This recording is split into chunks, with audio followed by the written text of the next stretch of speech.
To learn more about earning college credits with study hall courses, go to gostudyhall.com or click the link in the description. It all started when U.S. table tennis team member Glenn Cowan got on the bus carrying Team China. It was the World Table Tennis Championships in Nagoya, Japan in 1971, and things between the U.S. and China were really not good at the time. The Chinese team had been told to keep their distance from the U.S. team. They couldn't even shake hands. So real awkward when Cowan showed up on their bus. After a tense silence, Cowan greeted the others through a translator. Then, the top player on the Chinese team, Zhuang Zedong, walked up from the back of the bus and handed Cowan a silkscreen of the Huangshan Mountains and shook his hand.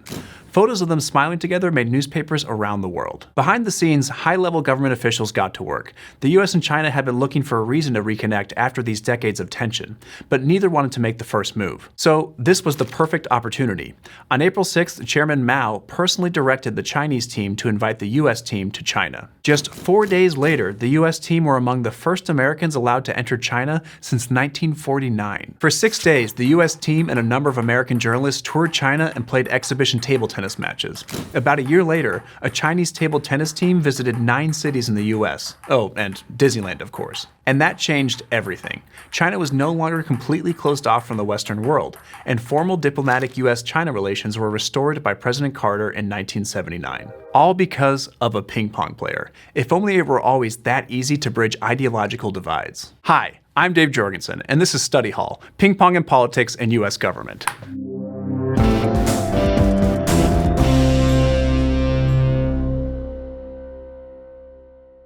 We've spent a lot of time taking a close look at the US government and the ways that politics and policies affect the United States and the people living in this country. But the United States also has a powerful presence around the world and has throughout its history. So just like it's important to understand the inner workings of the US government at home, it's important to understand how that in turn has a wider impact on the actions the United States takes throughout the world, and how that affects both how we view other countries and how they view us. But why does it matter whether the US can play ping pong with other countries? Well, sports are a pretty good diplomatic strategy. Diplomacy is the formal practice of negotiating and maintaining relationships between different countries, and it's a big part of the US foreign policy, or the overarching way the US chooses to relate to other countries. And there are several reasons why the US would want to have a good foreign policy strategy. First, the US wants to protect itself and its citizens from physical danger and threats of military or economic harm.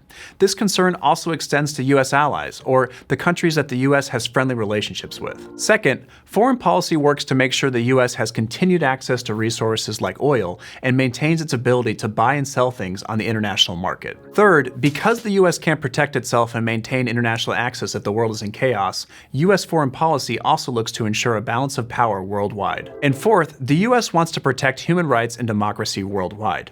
The US gives money and works with international organizations like the United Nations to provide aid to people around the world who need it. But none of these goals is more important than the others, and different political leaders have had very different views on foreign policy.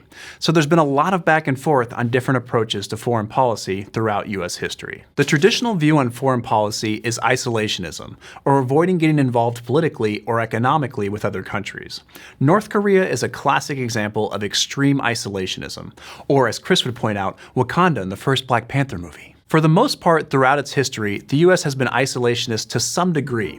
Both Thomas Jefferson and George Washington advocated for the US to stay out of international entanglements and keep to itself. And in 1823, the US also asked other countries to leave it alone through the Monroe Doctrine, put forward by President James Monroe. At the time, the geopolitical map of the world was changing, so the Monroe Doctrine drew a line down the Atlantic and said that everyone should stay on their side of the line. Any attempt by Europe to further colonize the Americas or interfere with the politics on the other side of the line would be seen as hostile towards the US. But minding your own business doesn't mean you aren't aware of other people's drama.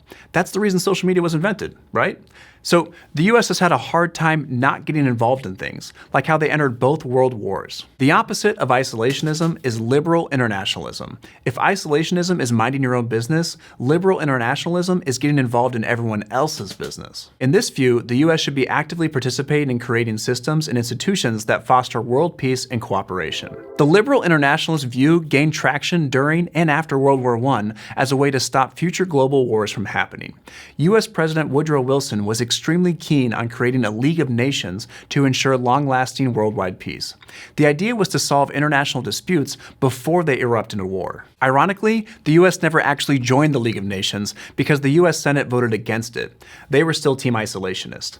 But the League of Nations was a precursor to the creation of the United Nations, another organization that promotes a liberal internationalist view of foreign policy, and the United States is part of the United Nations. So, throughout history, the U.S. has bounced back and forth, like a ping pong ball, between isolationist and liberal internationalist policies, or sometimes a bit of both. And after World War II, even more different approaches to foreign policy developed, giving the United States a few more options for how to interact with the rest of the world. One of the main goals of the United States after World War II was containment, to stop communism from spreading around the world.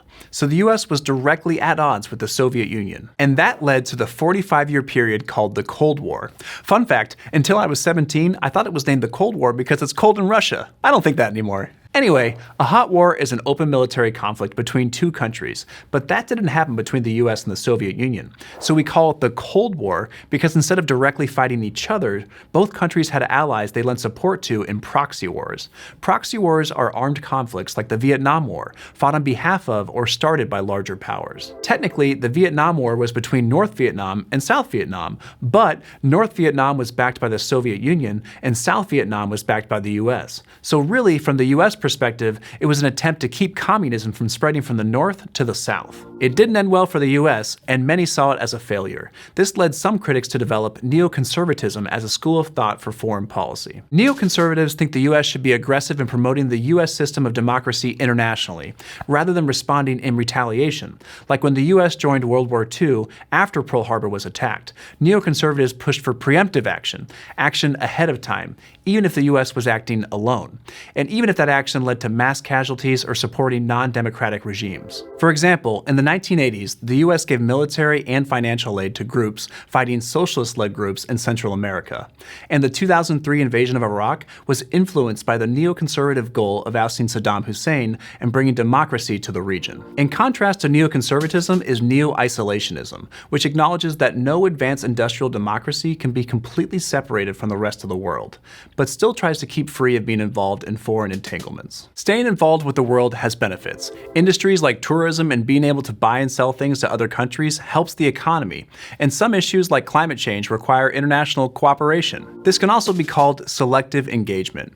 The idea is that the US can remain engaged in the world with its alliances and membership in international institutions at the same time as maintaining a strong military presence abroad. The US can be involved, but not overly involved, like the ideal grandparents. This strategy also utilizes both hard power and soft power. Hard power is the ability to use the suggestion of military force or penalties that affect the trade and economy of a country to influence their choices. But soft power is using other resources, like culture and ideology, to persuade other countries, like diplomacy and ping pong. But even though ping pong fixed a lot between the US and China in the 70s, it was a temporary fix. New challenges have sprung up, and several decades later, things are once again tense between the two countries. And this time, ping pong might not be the answer. Times have changed, but it's not just the United States' view on what foreign policy should look like that's changed. How other countries view the US has changed too. During the Trump administration, the US returned to very isolationist rhetoric. America first was Trump's motto when it came to US foreign policy. Under Trump, the US left international alliances like the Trans-Pacific Partnership and the Paris Climate Accords.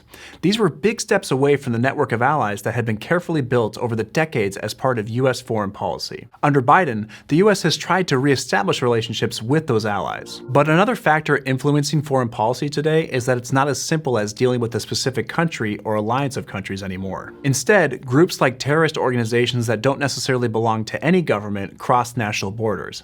As of July 2023, the US has designated over 65 groups as foreign terrorist organizations. On top of that, Russia and China are both trying to gain power and influence in competition with the US. Military spending is about defending your country, but also showing that you're a threat to others. The US has military bases all over the world and spends more on the military than the next 9 countries combined. However, Russia and China have also increased their military spending. But unlike the 1970s, none of these countries have increased their ping pong spending. With new threats threats and new enemies popping up all over the globe, the balance of power is shifting. The question is how the US wants to respond. Over the years, different theories have been used to describe how the US interacts with other countries. But what's consistent is that people in the US have always had different views on how the nation should face and interact with the world, and different thoughts on what our actions say about the US. And this isn't going away. The world continues to face major challenges that require countries to work together to solve. And maybe ping pong isn't the answer, which is sad because we blew the whole prop budget on ping pong balls. But maybe some of the other theories of foreign policy aren't quite right either. So when it comes to the United States and the way our government and country works, there continues to be opportunities for awareness, engagement, and innovative solutions. It will always be important to pay attention to what's happening at home and abroad, and to speak up and ask questions about what we're seeing. Because as people in the US, we have a say in the actions our country takes, and we have a responsibility to ensure our leaders are working for us. If you're enjoying Study Hall Power and Politics in U.S. Government and are interested in taking an online course and earning college credit, go to gostudyhall.com or click on the button to learn more. Thanks for watching.